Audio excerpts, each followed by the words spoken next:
Hey, what is up guys? Going to be showing off how to clear normal split bounties as fast as possible, and it actually is done with the monk, and it's basically a cooldown reduction build with Epiphany and using inner fire. So let me go ahead and show you what it actually does. I'll actually show you guys how to actually build your character, and then after that we'll go ahead and open up a bunch of these bounties. Now keep in mind this is basically done in normal.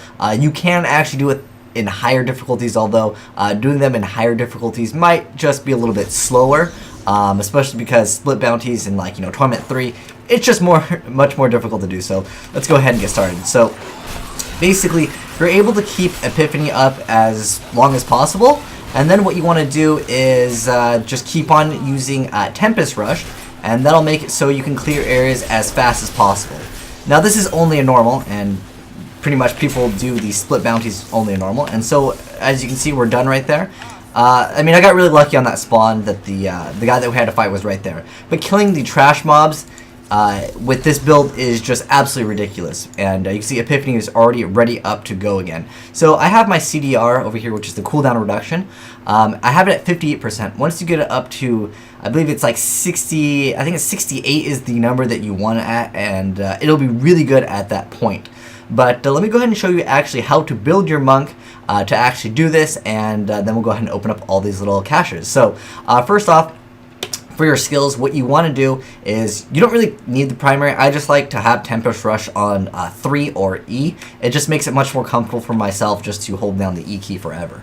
So primary skill, totally unnecessary. So your first skill is going to be your ally, and you want it the air ally because it lets you gain 100 spirit. Let me go ahead and actually just do a different bounty or different areas to show you how you can sustain your energy, because Epiphany makes it so you gain energy, so you really don't have any problems with energy at all, because Epiphany gains all the energy right back up. And basically you use your air ally skill to use it during the downtime.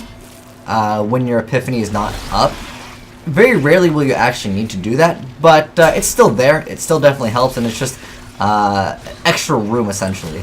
But you can see it's pretty fast to get through different areas.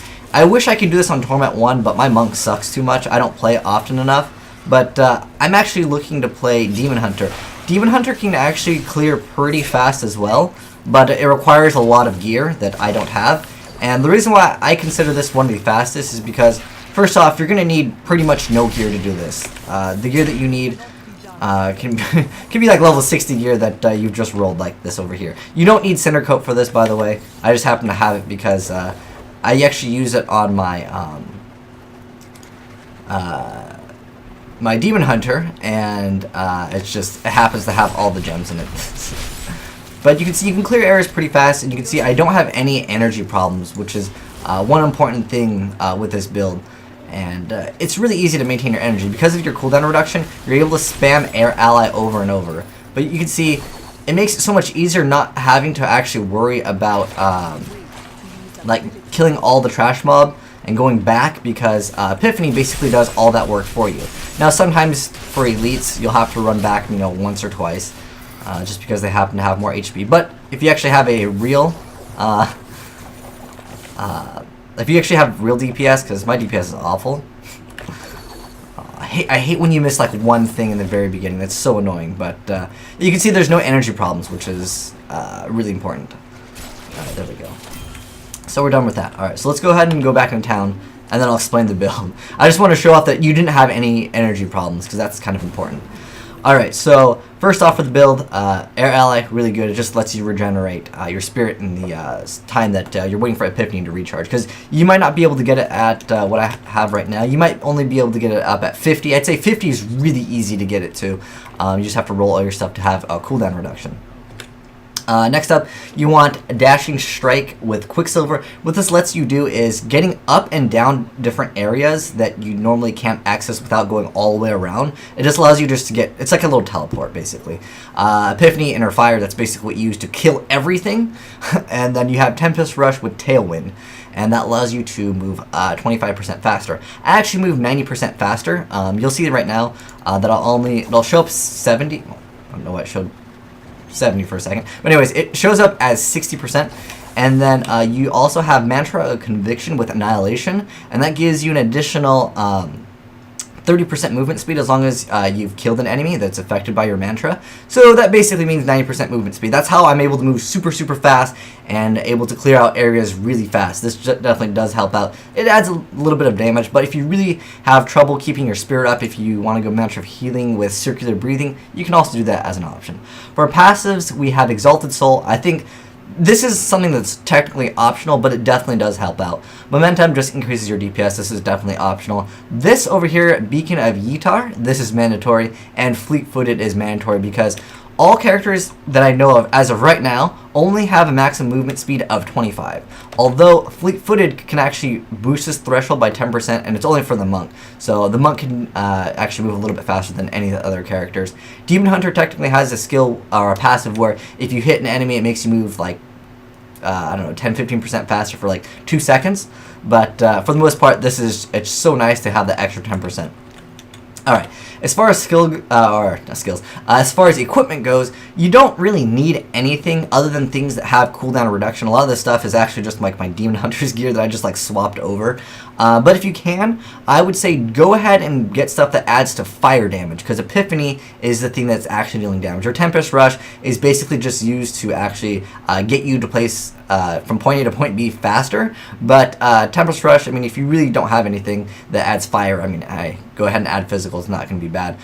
You just want cooldown reduction. Just roll cooldown reduction on everything, and you actually don't really need to get socket and like actually have a lot of DPS in your weapon. Basically, all you want to do is just clear things as fast as possible, and it's normal, so it shouldn't be a problem. One thing that's really good is actually going to be Firewalkers. Firewalkers are amazing because it adds that 100% weapon damage. This is only level 61 too, but we're playing normal, so it doesn't matter. But yeah, this definitely just adds extra DPS. Allows you to clear out areas, and if you happen to have an elite pack chase you, sometimes this can just like finish off the job. But this is definitely nice. It's not required, but what is going to be required is you to actually get a diamond and go ahead and actually just put that in your helm. Make sure your helm has a socket so you can get extra cooldown reduction. I don't think you even need the best diamond, because the best diamond only increases it by 0.5%, which already gives diminishing returns after you hit like 50%. Oh, one thing to mention, once you hit over like, I think it's about 50%, it gives you diminishing returns. So let's say, I can actually show you this real quick. So you'll see it says I reduce cooldown by 8% of all skills, but you'll see that it won't go to 50 if I take this off.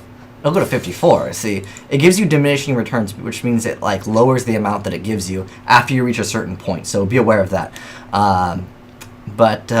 Yeah, you don't need the best. Oh, let's go to the diamond. See, the flawless only gives you 12.5%, while the royal gives you 12%. So it's very, very minimal, but it's definitely good. Like, it's not going to be bad to get it. But if you don't happen to have the correct gear, or if you don't have the gold essentially to afford it, I understand. I'm running low on gold myself by re-rolling stuff over and over because things sometimes just don't work out, and they don't want to give you a socket in anything. But anyways, that's pretty much it for the build. As far as passives go, it should be pretty self-explanatory. What you do want is, on offensive, you want cooldown reduction at maximum. The rest is just totally optional. Do whatever you want. But make sure you have 25% movement speed. That is a requirement. But another thing to mention when you're doing this in groups, when you're doing the split bounties, is try to take the ones where it says kill like a certain person, because usually these over here, it'll tell you to kill one guy, and then I'll say like kill 75 enemies, kill 50 enemies, or kill 100 enemies. You'll be much more effective at doing those rather than doing the bosses like kill Magda or something like that. You'll be much more effective running around as quickly as possible, getting all the kills, and getting your caches much faster. So that said, let's go ahead and open these, but we have to do it in T6. It's totally a requirement. Even though I know that there's a blue post that says that this does not affect it, I don't know why. Every streamer does it, and they swear it works, but I know it doesn't work. But it makes me feel like, you know what, if I don't do it, I'll just feel like, you know what if it does work? What if it does work?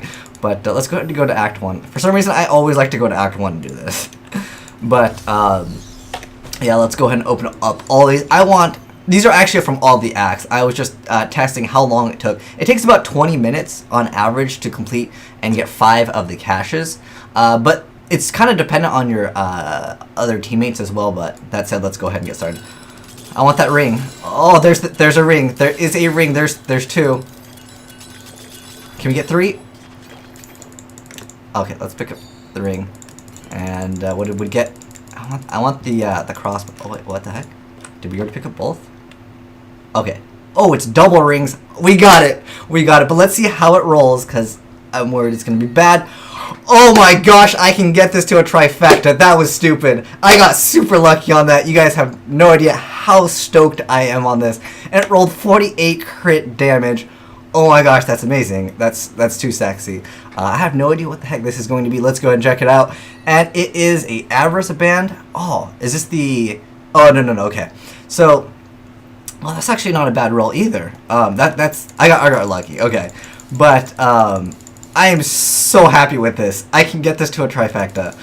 Oh my gosh. And I'm actually going to be using it on my Demon Hunter. I want the full Marauder set. I wouldn't mind getting Natalia's set to 3, and that's what I can get it to right now. But, oh my gosh, that trifecta Royal Ring, and it's at 48%. That's amazing. I am stoked, but I'm going to go ahead and pick up all the stuff that I'm probably never going to use anyways.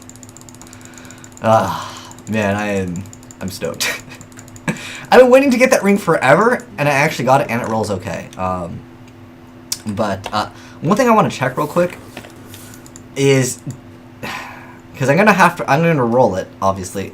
Oh, it's gonna cost a flawless. See, that's one thing that I really hate with this, is that it makes it so it costs these. Like, come on, Blizzard. Like, you're already charging us way too much to reroll.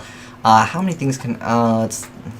It's not too bad. Rings aren't too bad. What's awful is quivers. Have you guys ever seen the amount of different stats you can roll on quivers? It's like up to like 15, 20 things, and it's like, yeah, good luck trying to ever roll anything. But anyways, I think that's gonna wrap up this video. If you really want to, I mean, you could definitely switch up the build to however you want. One thing to mention though, with Tempest Rush, there is Northern Breach, which makes it so it costs less, and it actually does more damage, which is not bad. But for the most part, I think the movement speed is going to be where it's at. If you guys don't have the ability to sustain itself by like your spirit's not high enough, you could swap out momentum for there's one that regenerates. Chain of, yeah, this one over here where it gains 2 spirit every second while you have a mantra. So that would be a little bit of a bonus there, just to get extra spirit. But yeah, oh my gosh, so stoked. Gonna roll that ring, even though it's gonna cost me like I don't know how much every time I roll it, because it costs one of those gems. But anyways, thanks for watching, guys. HD Gaming. Oh, by the way, hold on, before I end the video, if you guys want to play with, because I totally don't think I've ever shown off my battle tag. If you guys want to do some, actually I don't even need to do these runs anymore, other than Act 5. Oh, by the way, this ring over here, actually I'll put a link to the website that shows you which legendaries drop from which cache. This is the one that you want. This is pretty much the one that everyone is going to be going for, and it drops in Act 1. This is the one that you want. And I actually need to do Act 5, so if you guys want to do some Act 5 normal bounties with me, I need to get that crossbow that spawns the sentry guns. That's the thing that I'm actually looking for, and it does like other things. But I need to do Act 5. So here's my battle tag, Slaydra at 1693. But anyways, now that we're signing off, I still can't believe we got this. This is amazing. But anyways, thanks for watching, guys. HD Gaming signing out.